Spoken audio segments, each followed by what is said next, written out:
You see it on every graduation card, every motivational poster, and in just about every Christian bookstore. For I know the plans I have for you, declares the Lord. We cling to this verse. We interpret it as a divine promise that God is going to hand us our dream job, introduce us to our perfect spouse, and set us up with a nice, white picket fence life. It's our spiritual good luck charm. But here's the shocker, the part we often forget. When God spoke these words through the prophet Jeremiah, the people he was talking to weren't celebrating a graduation. They had just watched their beloved city, Jerusalem, burn to the ground.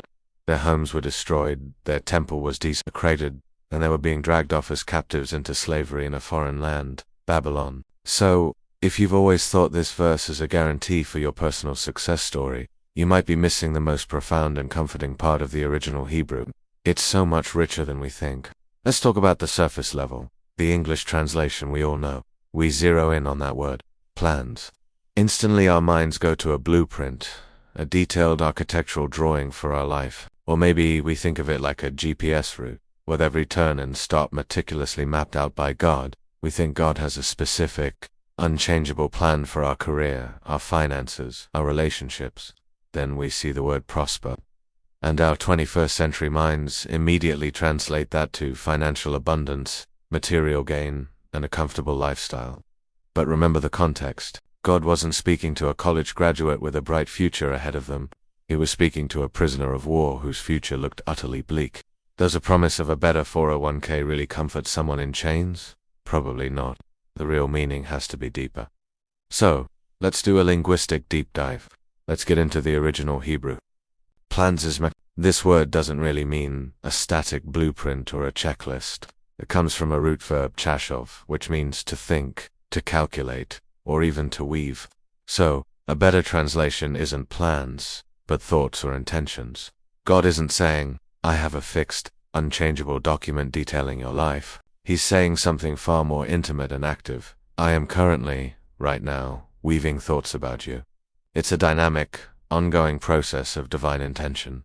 God is actively thinking about his people. And then we get to that big one, to prosper you.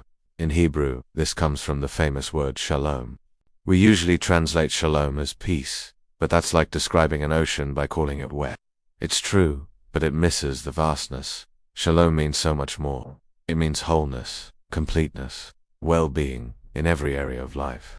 The ancient rabbis would describe shalom as a stone wall where every single rock fits perfectly in its place, with nothing missing, nothing broken. It's a state of total integrity and harmony.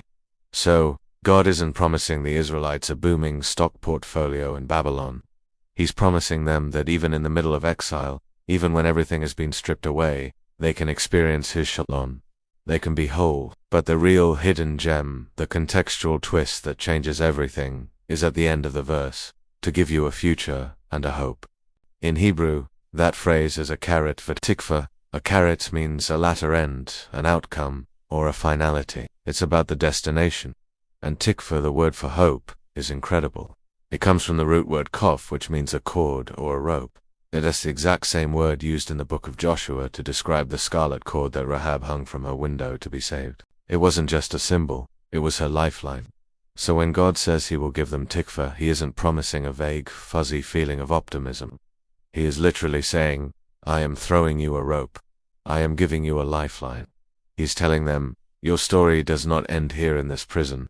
I am weaving a cord that will pull you out of this despair and into a final destination, a secure outcome that I have designed for you. So, let's put it all together. If we reread Jeremiah 29-11 through the lens of that Babylonian exile, understanding the depth of the Hebrew, it sounds something like this.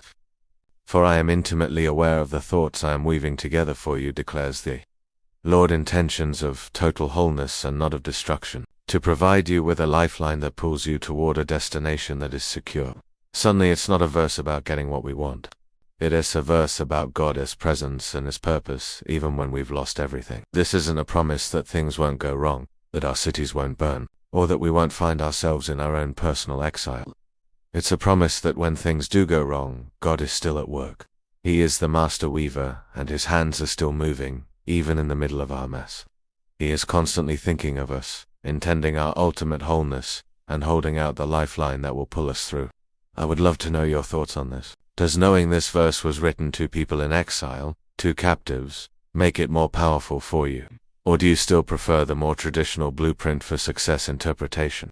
Let's chat about it in the comments. I'm always open to seeing these ancient words from a different angle. Thanks for watching, and I'll see you in the next video.